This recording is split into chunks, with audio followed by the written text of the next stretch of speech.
Era un imperio que surgió de las cenizas de una conquista bárbara. Alcanzaba 15 usos horarios y acaparaba un sexto del total de la masa continental. Lo primero que tenemos que tener en cuenta es su enorme tamaño. Exacerbado por 400 años de caos, el imperio ruso fue forjado por una guarida de león de zares eternos, cuyos tiránicos planes eran tan colosales como el propio país. Escribió a uno de sus corresponsales: no puedo dejar de construir. Es que construir es como una enfermedad, es casi como el alcoholismo. Estos visionarios condujeron el ascenso de Rusia a la magnificencia, adaptando las tecnologías extranjeras para tomar el poder y construir un imperio. Pero lo mismo que aumentó la sed de Rusia de una gloria eterna, acabó devorando a su propio pueblo.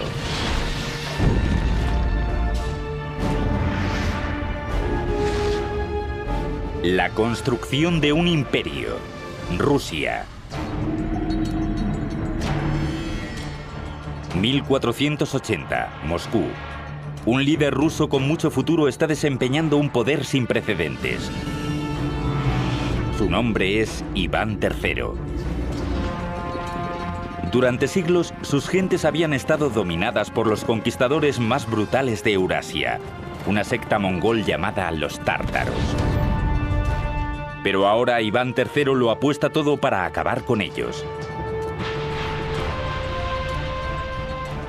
Con un solo movimiento, rompe el pacto vinculante que le unía con los tártaros y declara Rusia suya. En la balanza pende el futuro del pueblo ruso. Si Iván pierde, pierde su vida. Si gana, Rusia será la tierra de los zares. Hola, soy Peter Weller. Hay quienes dicen que la historia de Rusia es una historia de sus grandes ciudades. Lo que pensamos hoy en día de la Rusia actual realmente comenzó en el siglo IX, cuando distintas personas empezaron a unirse en un único clan dominante llamado el Principado de Kiev. El Principado de Kiev era de Ucrania, pero migró aquí, a una zona forestal alrededor de muchos ríos y lagos, y establecieron una pequeña aldea de comercio llamado Novgorod, que significa ciudad nueva. La tradición oral cuenta que la vida en Novgorod era tan caótica y tan enardecida que la gente realmente invitó a un guerrero vikingo llamado Rurik para que viniese del otro lado del Báltico para poner orden. En Novgorod, el Principado de Kiev prosperaba. Tomaron la religión y las tecnologías de construcción de sus vecinos, los bizantinos, para poder construir nuevas ciudades y pueblos a medida que la población iba aumentando. Uno de estos asentamientos, ubicado en el fértil corazón de Rusia occidental, se llamaba Moscú. Moscú, cuya fecha oficial de fundación data de 1147, era un pequeño fuerte de madera junto a un río con el nombre de Moscú, Moscova. A medida que fueron evolucionando sus ciudades, el clan del Principado de Kiev empezó a conocerse como los rusos. Pero sin un único gobernante y una defensa, las ciudades rusas eran los principales objetivos para la invasión de los conquistadores más agresivos de aquella era, los tártaros. 1237, los tártaros atacaron por el río Volga con 120.000 jinetes. Los primeros rusos no estaban a la altura de esta experimentada milicia. Durante casi 24 meses, los tártaros devastaron Rusia. Pero para los gobernantes de Moscú, la invasión fue una oportunidad para pedir un favor a los invasores y reconstruir todo mejor de lo que estaba antes. El auge de Moscú comenzó en el siglo XIV. Políticos inteligentes, astutos y despiadados de parte del gran príncipe de Moscú consiguieron integrarse entre los jefes tártaros y alcanzaron la capacidad de recoger impuestos de otros principados rusos. Bajo la protección de los tártaros, Moscú empezó a chuparles la sangre a sus hermanos rusos, engullendo los territorios vecinos para así formar un único estado moscovita. Pero sus líderes todavía seguían obligados a saldar cuentas con los odiados caciques tártaros. Todo cambiaría en 1462 con Iván III. Iván llegó al poder con la firme intención de finalizar con la dominación tártara sobre Rusia. Asumió el título de Gran Príncipe de toda Rusia y empezó a planear un derrocamiento de los tártaros. Iván, creo, tenía todo lo necesario para ser un buen zar con gran éxito. Era ambicioso, era oportunista, era despiadado, era inteligente. Para el nuevo zar todo iría como la seda. Se casa con el imperio que había dado a Rusia su religión y su arquitectura, Bizancio. Con esta alianza establecida, Iván adopta el símbolo bizantino del águila bicéfala y declara a Rusia como la tercera Roma. Luego, en 1472, empieza a determinar su legado de construcción. Manda construir una nueva catedral como símbolo inconfundible de que Rusia ahora era una fuerza que había que tener en cuenta. Los trabajadores empezaron las construcciones de este gran proyecto a comienzos de 1470, pero la madre naturaleza tenía otras ideas. En 1474 un pequeño temblor agitó Moscú. Los 2 años de construcción de la imponente iglesia se redujeron a una pila de escombros. Construida de forma rudimentaria, con piedras pesadas sobre unos cimientos insuficientes, un accidente así era algo de esperar. Pero Iván convirtió el desastre en una oportunidad. A estas alturas, Iván III hace lo que cualquier sagaz gobernante haría: encontrar a los mejores. Y los mejores de aquella época, en el siglo XV, se encontraban en Italia. Iván encuentra a uno, Aristóteles Fioravanti. Fioravanti era conocido como un maestro arquitecto cualificado en toda Italia. Pero antes de que pudiera reconstruir la Catedral de Moscú, tenía que demoler la obra. Como la primera de muchas otras innovaciones, Fioravanti utiliza tecnología de asedio, es decir, un ariete para arrasar con las ruinas de la iglesia. Y aquello impresionó a los moscovitas. El hecho de que él fuera capaz de derribar en 3 semanas algo que a ellos les había llevado meses erigir sin éxito alguno. Fioravanti comenzó entonces con la construcción de la catedral. Hoy se la conoce como la Catedral de la Asunción. Comenzó utilizando las antiguas iglesias rusas de piedra caliza como modelo, pero infundió el estilo de la tecnología de construcción occidental. El resultado revolucionó la arquitectura rusa. Se empieza con los cimientos. En lugar de las zanjas llenas de escombros, que era típico de las construcciones rusas medievales, él limpió la zanja y puso grandes pilotes de roble. Esto suponía una sujeción mucho mejor para el edificio, que no se quebraría ni deformaría, lo cual obligaría a derribarlo si esto sucediera. A partir de ahí, las innovaciones de Fioravanti se extendieron. En lugar de utilizar piezas amontonadas de piedra caliza apenas unidas con argamasa, dispone los bloques de piedra caliza entrelazados, lo que los hace más estables. Ya con los muros acabados, procede a la delicada y peligrosa tarea de la construcción de los grandes techos abovedados.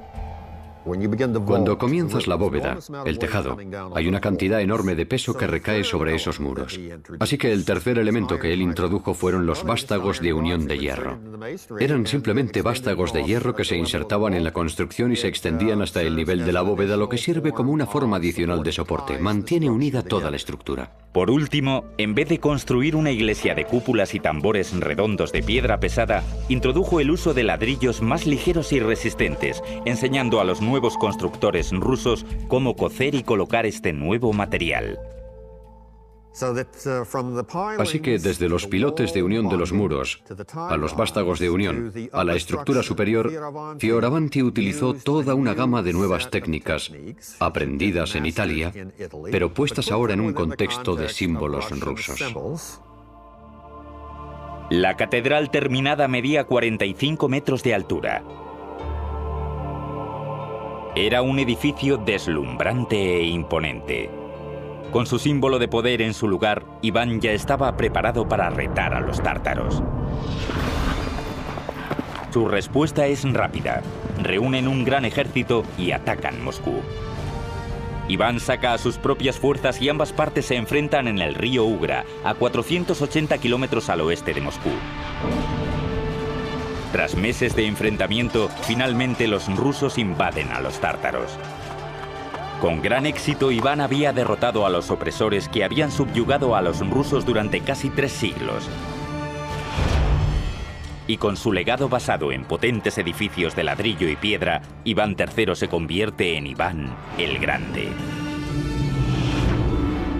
En el momento de su muerte en 1505, Iván había creado una Rusia independiente, pero todavía no había creado un imperio. Esta distinción le correspondería a otro Iván, cuya autoridad absoluta y su crueldad inhumana le harían ganarse el título de Iván el Terrible. Al final del reinado de Iván el Grande en 1505, este había conseguido liberar a los rusos de la sumisión ciega a los tártaros y había triplicado el territorio de Moscú. En otras palabras, pasó de tener 24.000 kilómetros cuadrados a tener 72.000 kilómetros cuadrados, lo cual fue todo un logro por sí mismo y le hizo merecer el título de El Grande. Pero los tártaros seguían siendo un problema.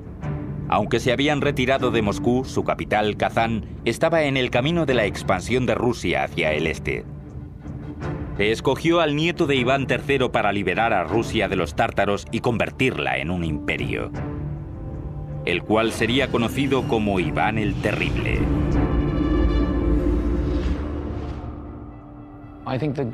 Creo que el mejor periodo de todos fue Iván el Terrible.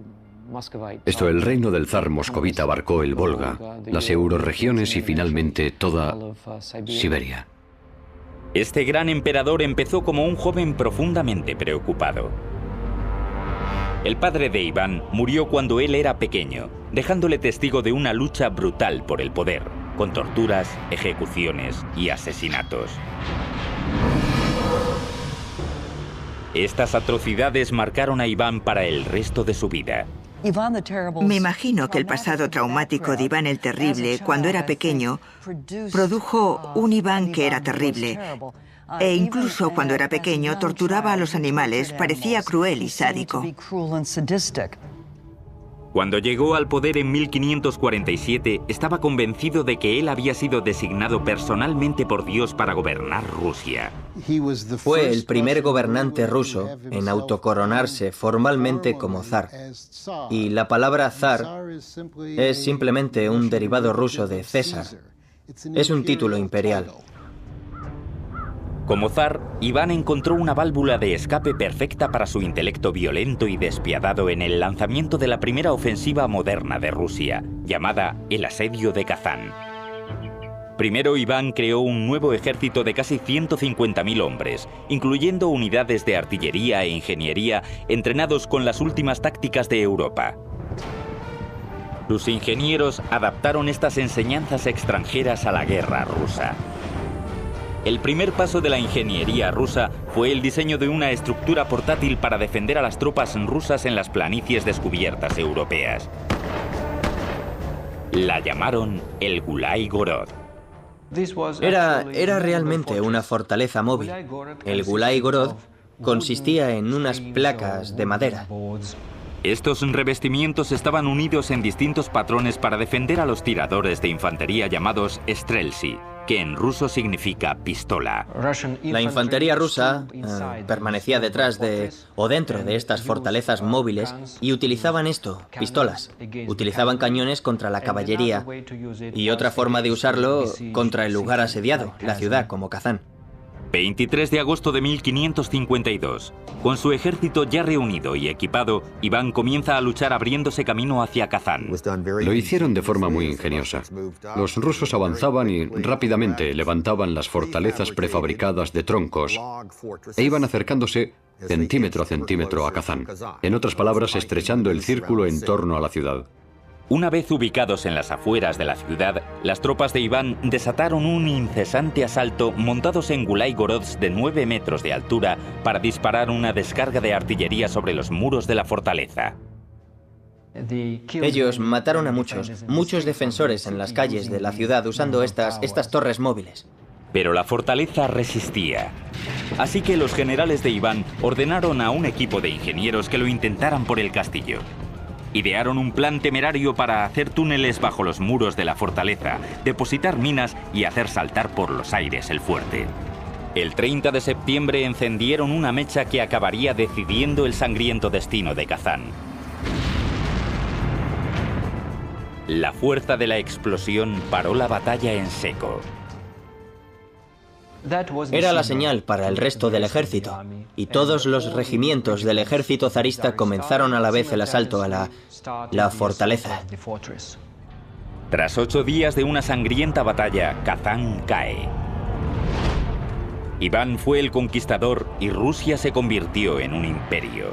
Fue una hazaña monumental, porque tomar Kazán significaba que Rusia estaba haciéndose con las antiguas tierras tártaras, con las que había estado endeudada.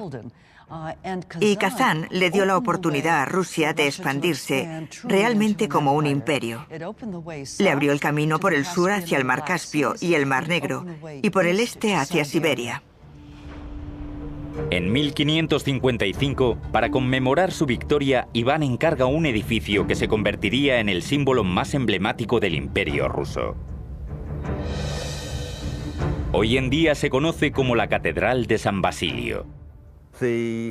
La Catedral de la Intercesión, la que conocemos como San Basilio, se basa en la tecnología de las torres de ladrillo que introdujeron los italianos y más tarde adaptaron los rusos.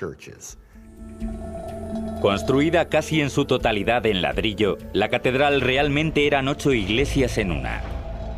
Fue diseñada con un patrón geométrico en el que cada iglesia rodeaba a la torre central, simbolizando así a los 8 días del asedio de Kazán.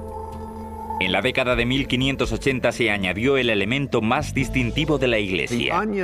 La cúpula con techo de bulbo realmente tiene esa forma, desde su base ensanchada. Se apoya en un cilindro llamado tambor, y desde ese cilindro, desde lo alto de ese cilindro, se ensancha prominentemente, se eleva y acaba en pico. Esa es la cúpula con techo de bulbo. Las cúpulas con forma de bulbo de San Basilio son totalmente únicas. Cada una fue construida con un relieve individual pintada a mano, con planchas de metal apoyadas en un marco de hierro. Si le quitáramos estas planchas de metal, parecería una especie de jaula de pájaros aplastada que le hace tener esta forma ensanchada. El resultado fue una deslumbrante proeza arquitectónica nunca antes vista en Rusia. Hacia 1553, los dominios de Iván eran los más vastos de Europa, y él estaba a la altura de su poder. Pero su paranoia, cada vez mayor, y la fuerte presión sobre la yugular de la nación estaban estrangulando lentamente a su imperio. Emprendió una serie de guerras estúpidas y costosas y arremetía con sadismo contra todo aquel que se opusiera a su poder. Las llamas de la demencia de Iván estaban consumiendo a su propio pueblo. Y nadie estaba a salvo, ni siquiera su propia familia. Otra razón por la que Iván IV era conocido como el Terrible se debe probablemente al final de su reinado, cuando asesinó a su hijo, que estaba tratando de proteger a su mujer embarazada de la rabia de Iván. Iván había pegado con tanta fuerza a la mujer que ésta perdió al niño. Cuando su hijo se enfrentó a él, Iván también la emprendió contra él. Ciego de ira, lo mató al instante. Con un rápido movimiento, Iván había destruido su propia línea de sucesión. En el momento de su muerte en 1584, el imperio estaba patas arriba. Poco después de Iván vino la década que se llamó durante mucho tiempo tiempos de dificultad, una guerra civil combinada con una guerra de intervención extranjera, a lo largo de la cual Moscovia, Rusia, estuvo muy cerca de perder su independencia. Tan solo un siglo después de obtener su independencia, Rusia estaba al borde del desastre. Pero pronto un gigante ruso aparecería en la escena mundial, asombrando a todos con la construcción de una espléndida ciudad en medio de la nada.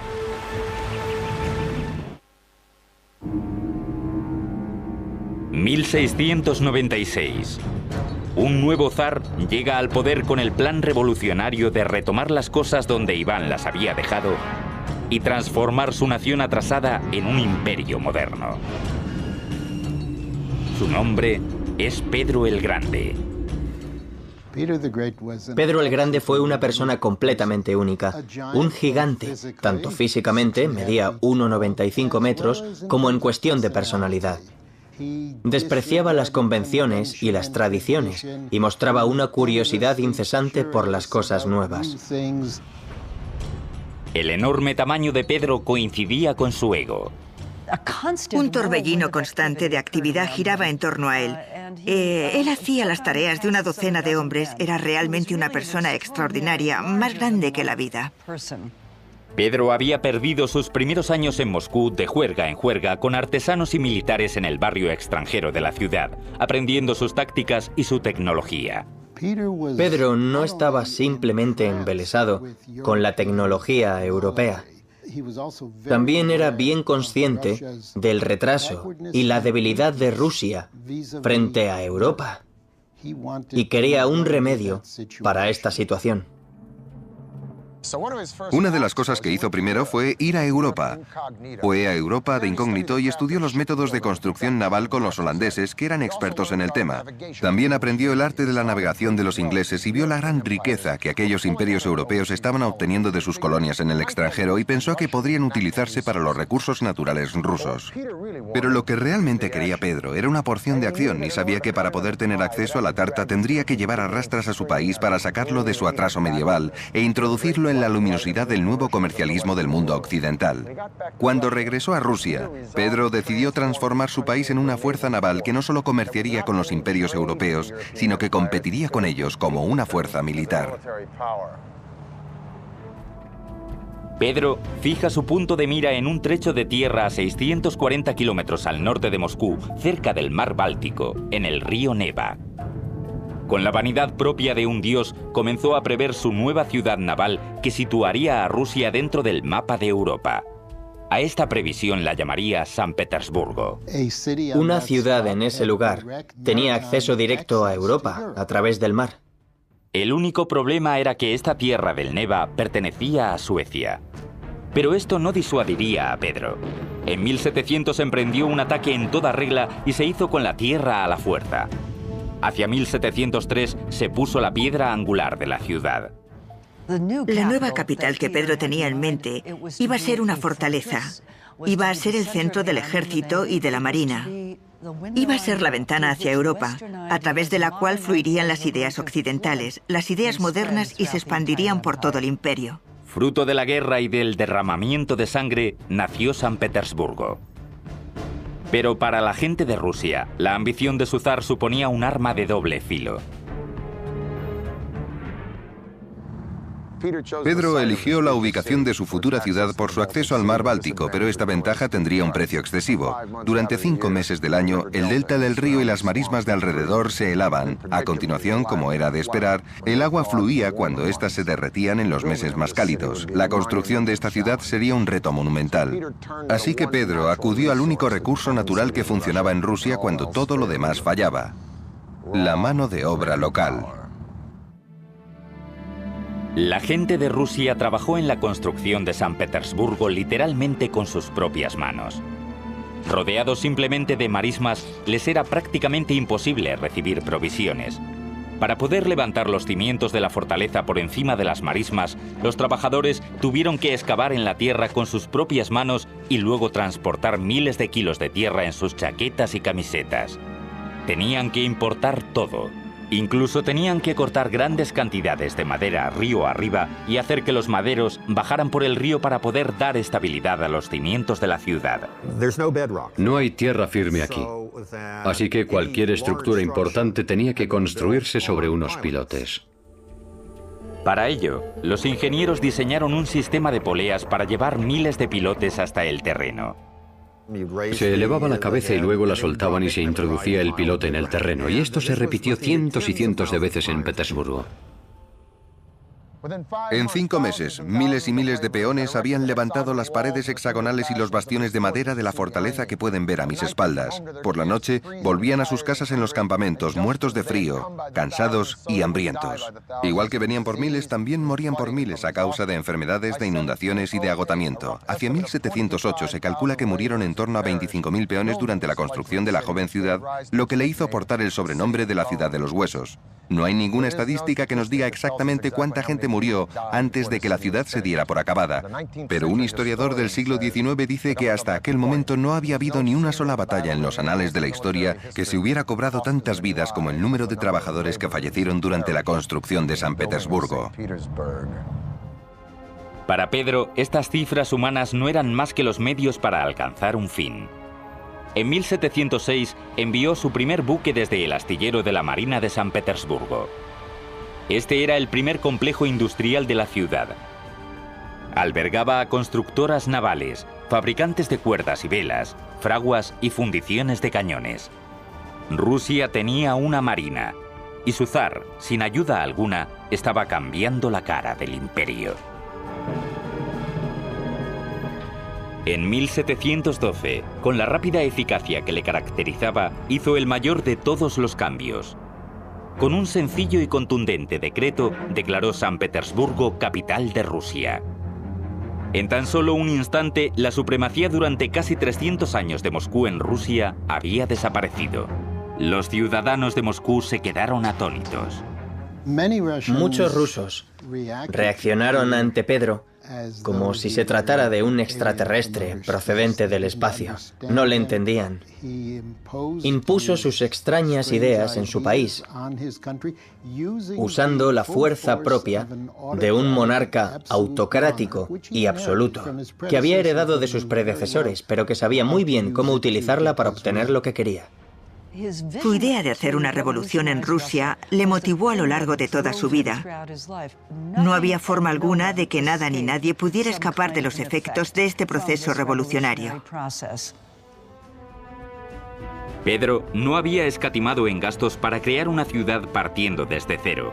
Pero hacia 1714 San Petersburgo todavía estaba lejos de ser el centro europeo de poder que él había previsto, y los malos años de Pedro estaban a punto de llegar. Sin su obstinada voluntad, todo el fantástico esfuerzo amenazaba con desmoronarse, dejando a Rusia una vez más al borde del caos.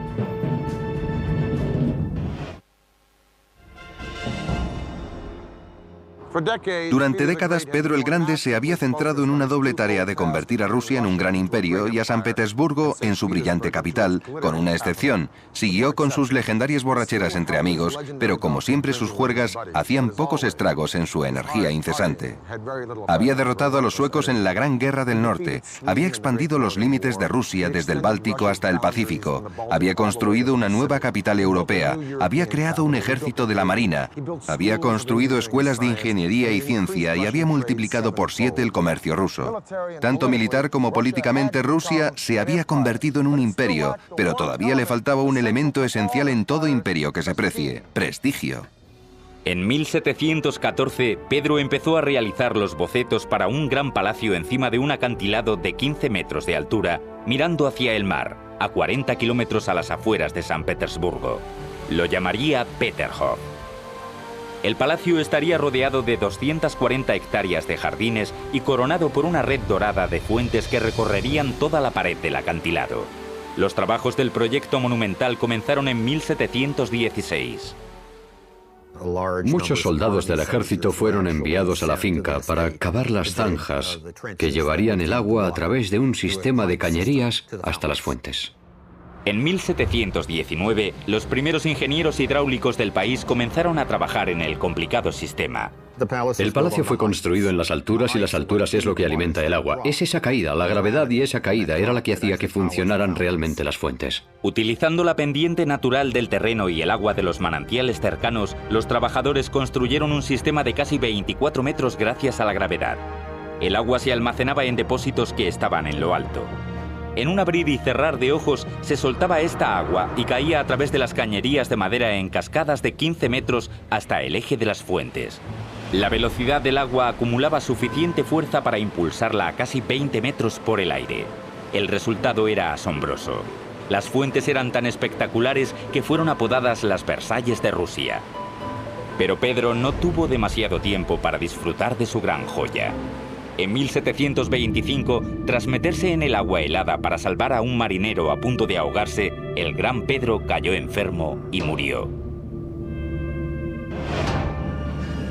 A finales de su reinado, Pedro había llevado a Rusia de ser un país aislado y atrasado a ser un imperio de lo más novedoso.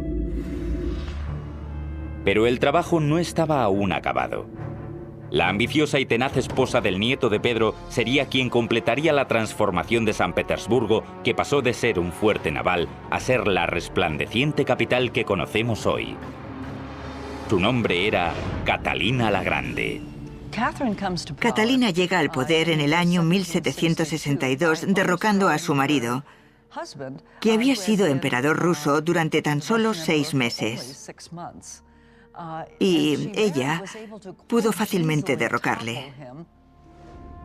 Una vez en el poder, Catalina retomó las cosas donde las había dejado Pedro: transformar Rusia en una potencia mundial.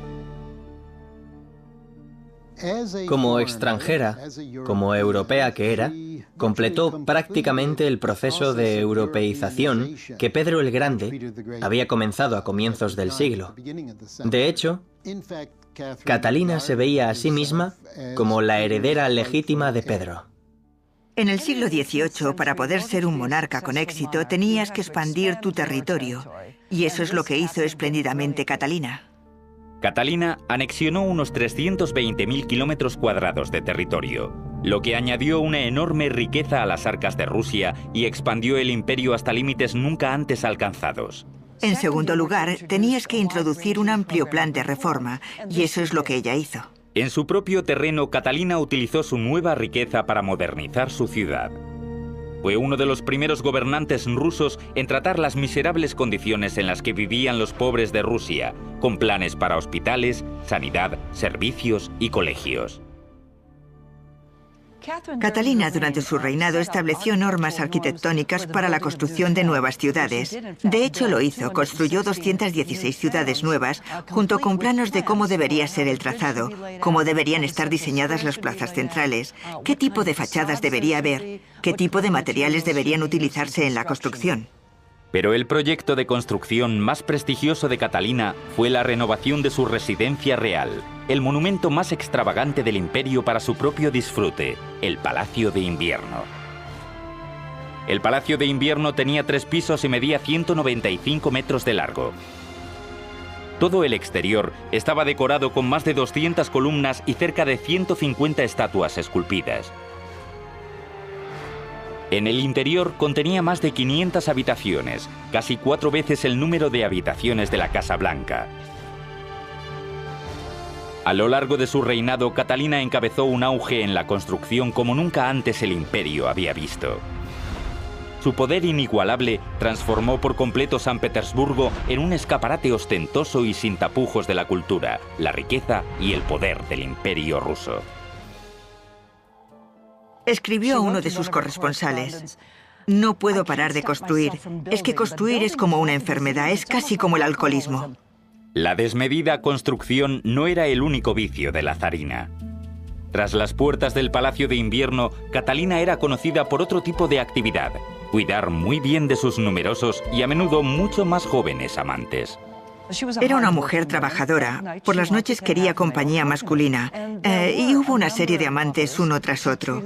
Los trataba muy bien y con gran generosidad. Les daba tierras, les daba siervos. Pero la espléndida corte de Catalina y su poder absoluto para ofrecer a los seres humanos como regalos simbolizaba el abismo que existía entre la élite dirigente y los rusos de la clase media trabajadora. A finales del reinado de Catalina en 1796, Rusia era una superpotencia. Pero la fuerza del país trajo consigo nuevas glorias y nuevos enemigos.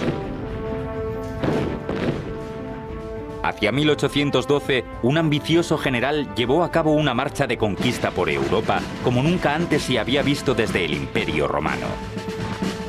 Y Rusia estaba a punto de ser su próxima víctima. En el momento de su muerte en 1796, Catalina había anexionado 320.000 kilómetros cuadrados de territorio al Imperio ruso. En torno a 40 millones de personas se consideraban entonces rusos. Cuando su nieto Alejandro I accedió al trono en 1801, Rusia era un actor principal en los asuntos mundiales. Esto hizo de Rusia un seductor trofeo para el general más peligroso de Europa, Napoleón Bonaparte. Y en 1812, el zar Alejandro se enfrentó a un reto sin precedentes en Rusia desde la invasión de los mongoles 6 siglos antes. Napoleón representaba una amenaza considerable para Rusia. En 1812 ya tenía prácticamente a toda Europa bajo su control. Napoleón entró en Rusia con un ejército inaudito formado por 500.000 hombres. Los rusos sabían que no podrían detener a este ejército en los campos de batalla, así que adoptaron una táctica de estrategia de retirada, incendiando los campos para obligar a las tropas de Napoleón a salir de ahí y dirigirlos hacia Moscú. Ya en la capital, Napoleón se percató de que había subestimado la férrea determinación del zar ruso. Napoleón seguramente pensó que, habiendo ocupado el casco antiguo, Alejandro estaría deseando llegar a un acuerdo. Pero no. Simplemente ignoró a Napoleón hasta que un invierno durísimo obligó a Napoleón a darse cuenta de que no ganaba nada con el asedio de Moscú, y así fue como Napoleón emprendió su retirada.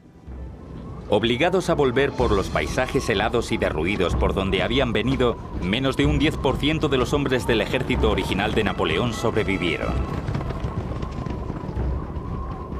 La madre Rusia había destrozado al general invencible. En 1883, el sucesor de Alejandro encargó que se colocara un gran monumento en el centro de la plaza del Palacio de San Petersburgo. Sería un imponente símbolo del desafío ruso. Se llamó la Columna de Alejandro. La columna de Alejandro reposa sobre un eje de granito de acabado rojo. Es un monolito que es una sola pieza. Una vez más, un zar ruso obligó a su pueblo a mover literalmente montañas para construir un monumento en el nombre del imperio. Un ejército de rusos esculpieron metódicamente el eje de la columna de la ladera de una montaña en una sola pieza y lo trasladaron hacia San Petersburgo. Este proceso duró 3 años y se necesitaron miles de trabajadores. Ya en San Petersburgo, los ingenieros se enfrentaron a la ardua tarea de elevar un monolito de granito de 700 toneladas y 25 metros de altura. Ataron una especie de soga gigante a la columna. Y luego rodearon los cabrestantes, que eran tripulados por montones de gente.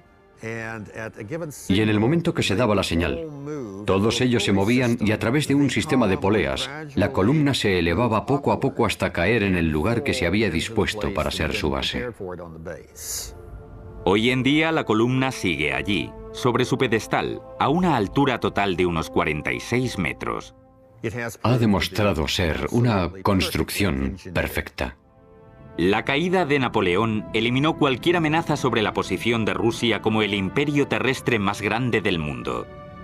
Hacia finales del siglo XIX, Rusia se expandió 9.600 kilómetros desde el mar Báltico en el oeste hasta el Pacífico en el este, y todo el trayecto hasta Alaska. Era una de las 6 masas continentales del mundo, abarcaba 15 usos horarios y con el nuevo zar seguía expandiéndose. Durante su reinado, Nicolás II, gracias a su reciente experiencia viajando por Asia, tenía la fuerte convicción de que el futuro de Rusia se hallaba en el Pacífico.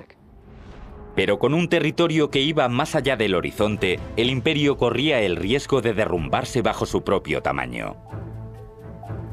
Los ingenieros de Rusia llevaron a cabo una solución del mismo alcance que el propio imperio. Construyeron el ferrocarril transiberiano. Aquellos que promovieron la construcción de lo que sería el ferrocarril más largo de la época de 1890 tenían en mente objetivos tanto económicos como políticos. Quedaba abierto el Extremo Oriente para las exportaciones rusas. Al mismo tiempo, se establecía el poder ruso en el Extremo Oriente. El 31 de mayo de 1891 se colocó la primera pieza del ferrocarril que abarcaría una distancia de 9.230 kilómetros, el equivalente a atravesar el territorio de Estados Unidos 2 veces. Fue un proyecto de ingeniería a una escala sin precedentes. La pregunta de cómo se construyó el ferrocarril es sinceramente algo sobrecogedor. El ferrocarril fue diseñado de forma que se construyera por secciones y requería miles de trabajadores, ingenieros, soldados e incluso presidiarios para realizar el trabajo. En un tramo típico del ferrocarril que atajaba por las amplias áreas del sur del bosque siberiano, una oleada inicial de trabajadores limpiaba el terreno, talando los árboles para abrirle paso al ferrocarril. Luego muchos otros construirían los baluartes en la tierra para alzar los raíles. Luego, cuando las maderas estaban despejadas y los baluartes en su lugar, se traían los raíles y se colocaban. El transporte de las provisiones hasta estos lugares remotos suponía un gran reto, porque, después de todo, el ferrocarril todavía no existía. Las vías tenían que colocarse poco a poco, así que los trabajadores podían utilizar el ferrocarril en construcción para transportar el acero desde el oeste y continuar construyendo sección a sección. Y este proceso se repetía semana tras semana, mes tras mes, durante todos los años del último periodo imperial. El esfuerzo incesante fue la peor parte del trabajo. Era un trabajo durísimo, un trabajo durísimo. Es decir, hay que imaginarse un páramo aislado que fue transformado en campamentos improvisados de trabajadores que acampaban allí con sus tiendas, o en algunos casos en refugios, trabajando durante meses en los tramos de la vía con relativamente pocas provisiones. En invierno, sometidos a las temperaturas extremadamente bajas. En verano, al calor espantoso del clima continental de Rusia. Hacia 1904 se había completado lo esencial del ferrocarril. Rusia tenía un medio de contacto con el este y era libre para emprender su nuevo objetivo de conquista, Asia. Por supuesto, el problema fue que esto hizo entrar a Rusia en conflicto directo con Japón, que tenía objetivos económicos y políticos similares. Este conflicto de objetivos dio lugar a la guerra entre Rusia y Japón. En 1905, Rusia entró en guerra y sufrió una derrota humillante en manos de los japoneses. De vuelta a casa, la pérdida avivaba las llamas del creciente resentimiento hacia el zar.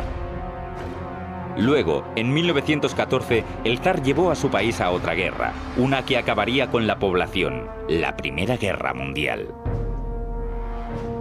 Tras varios siglos construyendo el mayor imperio del mundo a base de sangre, el zar ruso ahora estaba llevando a su pueblo hasta el límite.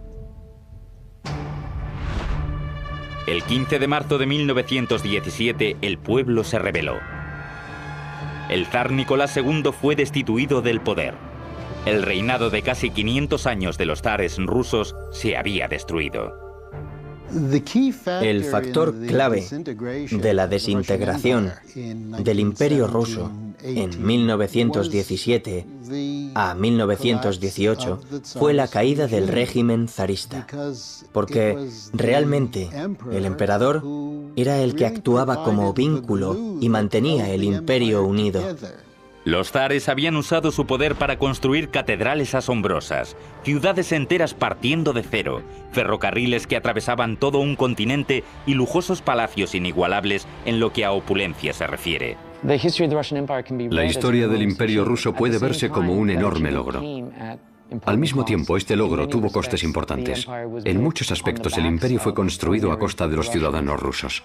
A finales de 1917, los logros del imperio se volverían a escribir gracias a un nuevo régimen establecido para nivelar el campo de juego para los pobres de Rusia. A medida que el poderoso imperio crecía, iba consumiéndose cada vez más con el fin de construir un grandioso lugar de diversiones para los ricos y un infierno industrial para el resto. A comienzos del siglo XX, los pobres agotados y analfabetos de Rusia habían tenido más que suficiente. Destrozadas por la guerra, incitadas por los radicales, estas personas se levantaron para derribar a la Rusia por la que tanto habían sufrido, en una revolución que haría reemplazar un imperio colosal por otro. Peter Weller, para el canal de Historia.